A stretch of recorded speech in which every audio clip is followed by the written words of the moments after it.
All right, hey everyone. Today we're going to be going over Strayed VR's roadmap for 2024. This goes all the way through August, starting in April. This is recorded on April 19th in 2024. So, as always, everything in these roadmaps is going to be subject to change. So, if things change up, don't blame me, blame the development team. Strayed is a Rust-style VR game made in an open-world, randomly generated survival setting where you battle other players, gather resources, and build a base to be the number one player on the server. So Strayed is still early in development. Just this week, they're going to be going into paid application only. You will have to get it through App Lab or one other application as well, but it will be removed from SideQuest for free. So today we're going to be going over the upcoming updates and what some of that might look like in VR and its application in the Rust PC game as well, to really see what that might be and see some of the exciting features coming to Strayed in the coming months. So let's jump into it. So to start, at some point this year, they'll be adding a Pico port for anybody using that headset. So there's going to be some more cross compatibility there, bringing more users into the game, which I think is going to be a really good thing for everyone. So the first thing on our list for April is going to be adding some animals, being a chicken, deer, and bear as the first set of animals they are planning to add. Hopefully this will add things like meat, maybe some skin that we can make into clothing, some new recipes that we might have access to with these animal drops, potentially a hunger system. More than likely though, this will just be adding to your health if you were to eat any food from these animals, just as the same as the apples are currently in Strayed. So I think this is overall going to be a really cool addition. I did find a video on YouTube from over a year ago from the developers of Strayed, and they had a little video of a deer that they had been working on at the time. So I'll overlay that video now. So I've been working on the animal system. Right here's our first finished creation, the deer. He's mostly finished. It does look pretty cool. I'm not going to lie. I'm pretty excited to see them roaming around in Strayed and be able to put up some fights, especially with the bears. I think that'll do pretty cool player versus environment combat. So I'm pretty excited for that. The second update we have here is new build pieces for when you're building your home. So we're going to get stairs, windows, window shutters, wall frames, ceiling hatches, double doors, and ladders. This is going to make base building so much more fun, so much more in-depth. Bases are going to get taller, bases are going to get wider, shooting floors are going to be more common, so I'm really excited for this. I think this is going to be great. Definitely going to be scarier as a solo because other people's bases are going to become so much better when they're in groups, but overall this is going to be significantly closer to Rust's current building structure, which I think is going to be really cool. The third thing that they're going to be adding in April is door code locks. So I think this is going to be awesome because we're really going to be able to start moving in and out of bases, changing who has access to doors more easily. Currently in the system, whoever places the door owns the door and it's locked, and anybody on their team is capable of also unlocking and using the door as they go in and out of the base. The final update we're looking at for this month is going to be new weapons and attachments. So hopefully this will be things like grips, sights, potentially a silencer. The one thing that I am most looking forward to is a potential addition of a flashlight that can be added to the game and put onto weapons. I think that a flashlight is going to be very game changing. Currently, if you played Strayed VR, you know that at night the game is basically over. You can't play at night. It's so dark that you just can't do anything. You just have to go into your base, start crafting, and turn on some YouTube because you're not getting anything done out in the wild. So hopefully they'll be adding some sort of flashlight attachment. I think that should be one of the top priorities when it comes to attachments. So now looking into May, the first addition we got is skins. So this will be really good for bringing in additional revenue streams for the developers, having some of the people that are more interested in their game and want to get some of the cool skins that are coming in early access. This will be able to make them some more money to where they can prioritize this project a lot more, which I am of course excited for. The second addition we have here is roads. So this is going to be connecting different monuments. We're going to be adding roadside loot potentially, like barrels in Rust. There's going to be lots of crates and items to pick up on the side of roads. It's going to make a lot more places to loot other than just going straight to the monuments off spawn. This is definitely paving the way for vehicles, pun intended. So we're definitely going to be able to see some ground vehicles potentially in the long term. The third update we have for May is locked monument rooms. So this implemented into Rust is by the key cards being green, blue, and red, along with a fuse to access these rooms.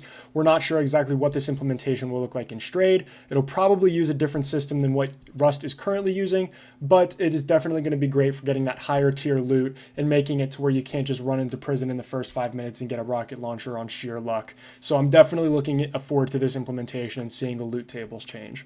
The fourth addition we have for May is a monument layout revisions and optimizations. We don't really know what this means. There are quite a few items in this roadmap list that are like this, where they're very general. We're probably just going to be seeing slight improvements to the layout of a couple different monuments. What I would prefer to see is implementation of more monuments. I think that the 5 we have now are cool, but I think the more monuments, the better. It makes it more interesting. It gives the game longer playability and keeps the session times longer. So I think more monuments is probably, in my opinion, more important than better monuments, but that's up to the developers, of course. The fifth addition that will be coming in May is a basic in-game economy and player shop system. I don't know what this will mean or what format this will come out in. My guess is that it'll be some sort of wall-to-wall transfer of loot items with both players agreeing to trade. This is going to be player-to-player shopping, so there will be no NPC purchasing, but this will be very good for trading and hopefully be in a safer environment where people aren't as worried to lose their loot and able to communicate a little bit better. But yeah, we'll see how this is implemented without safe zones. I'm kind of interested to see how they go through this system. So their plan is next month to actually add in a basic electricity system. I don't know if this is going to be lights or doors, how the power generation is going to work. Will there be solar panels? We don't really know anything about what this is going to look like. This is one of the ones that I'm definitely questioning if it's going to be released on time. This seems like a pretty intense system to develop and implement, and I don't see what items they would use at this current stage of the game. So we'll see what happens when this is officially finally released, but at this point I don't really know what to be expecting with an electricity update. The final update we're looking at for May is weather. This will probably be adding things such as rain, thunder, and lightning, potentially snow, but because all of the terrain currently in Strayed is all identical, I doubt we'll be seeing snow in specific parts of the maps and not others. But seeing rain and thunder and lightning could be cool and make it more of an immersive environment, but also will probably make the game a lot more annoying. Any survival game that you play with rain, thunder, and lightning generally does not make it more fun. So we'll see what this looks like through implementation. So getting into June, the first update we're going to be seeing is potentially a Marina beach monument. This is going to be closer to Harbor, which I'll throw up an image of real quick in Rust. This is something we're all pretty used to if you play Rust on PC or console. So hopefully this will just give us easier water access, potentially boat spawns, maybe later game some NPCs if this is anything like Fishing Village. But I think this will be a cool implementation and kind of push people more towards the coast rather than just going inland and building next to all the main monuments. The second update for June, coinciding with the beach monument update, is going to be boats. So these boats are probably going to be the most simple and basic implementation of vehicles we'll see in the game, probably between 1 and 4 seats on these boats just to travel the water. At this point, there isn't going to be any water monuments other than a coastal monument being the Marina, so boats probably won't have as many use cases as they do in Rust, but this is still going to be really good to see and see that people push out more towards the ocean, potentially late game getting us to oil rig. The third update, coinciding again with the Marina and boats, is going to be some sort of fishing system. So this is going to be really good for collecting food, maybe getting some scrap and some other random loot table items that we'll be able to see through fishing, and kind of just make the game more relaxing and enjoyable if you don't want to go out in PvP all the time. The fourth update we're seeing for June is a NPC shop style system. So this is of course going to have to implemented alongside some sort of safe zone system. So maybe we'll be getting some sort of fishing village along with the marina, boats, and fishing, where we'll be able to trade with NPCs along with players, which I am super excited for. I like NPC trading in Rust. I think it adds a different sort of avenue to the game and way to gather resources, which I'm really excited for. The last 2 updates we're seeing for June are economy and electricity improvements. These are, like I said earlier, just very general statements. We don't know what to expect. We already don't have an economy or electricity at this point, so it's really hard to say what sort of improvements they might be making in the future. So generally, overall good improvements for the game, but we don't really know what to expect. The first update for July is very important. It's going to be the first helicopter added into Strayed. Air travel is going to be absolutely insane in virtual reality. My one word to kind of summarize everything that I have to say about the helicopter is going to be vomit. The idea of controlling and flying a helicopter in virtual reality in a world that you're completely immersed in, I know people are going to get motion sick. So I'm super excited to see how this is implemented and what this looks like in game. And I'm definitely excited to test it out myself and really test the limits of my stomach.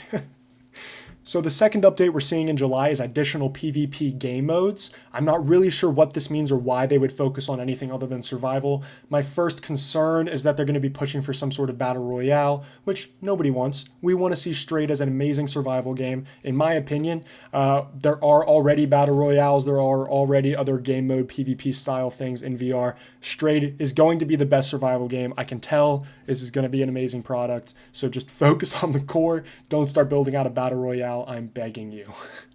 The next update we're looking at in July, the final update, is general graphical updates and improvements. Another very general statement. We don't know what this will look like, but overall, I'm glad they're planning ahead to make graphical improvements alongside with all these new implementations.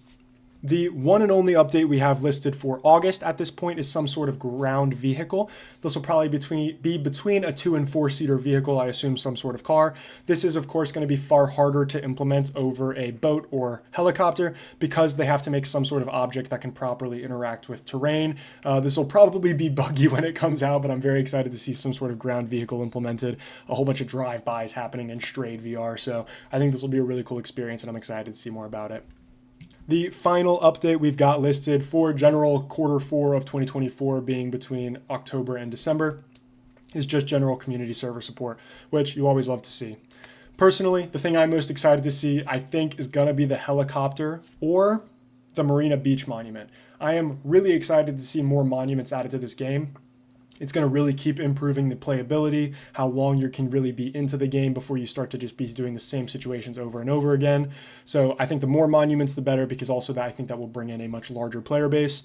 So for me, Marina and helicopter are the two coolest things coming in this summer for Strayed VR that I'm looking forward to most. Let me know what you guys are looking forward to down below in the comments, and feel free to leave a subscribe, as I'll be keeping you guys updated with any roadmap updates we see over the months. And then I think I will also begin doing weekly update reports for Strayed as they drop weekly updates every single Friday. So yeah, looking forward to the future of Strayed VR. I'll see you guys later.